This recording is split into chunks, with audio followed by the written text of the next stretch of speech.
আমরা জানি সন্তানের কষ্টটা আমরা একটা ছবি ছিল স্যার কিছু বলে দিলেন না, শুধু আপনি মেয়ের বাবা, আপনিও স্যার একজন মেয়ের বাবা।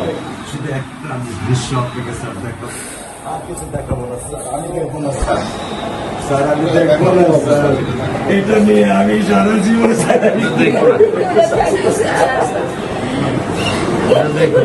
আমি কি করে দেবেন সারা জীবন এই দৃশ্য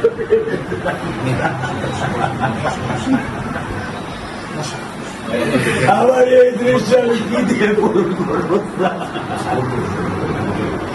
আমার বিয়ে শুক্রবারে আমার সাথে মসজিদে নামাজ পড়ে, আমি 3 ওয়াক্ত নামাজ বাসায় পড়ি স্যার, কারণ ও আমার সাথে নামাজ পড়তে পছন্দ করে। 2 ওয়াক্ত নামাজ আমি ওকে নিয়ে স্যার আমার বাসায় পড়ি স্যার।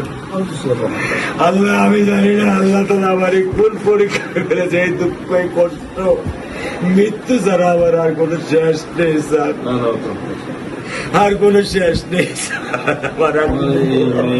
আপনার দায়িত্ব মানে প্রধানমন্ত্রী নেবে, আমাদেরকে তো আপনাদেরকে শক্ত হতে হবে না, আপনার তো বড় মেয়েটা রয়ে গেছে, এখন তো ওর জন্য আপনাদেরকে শক্ত থাকতে হবে।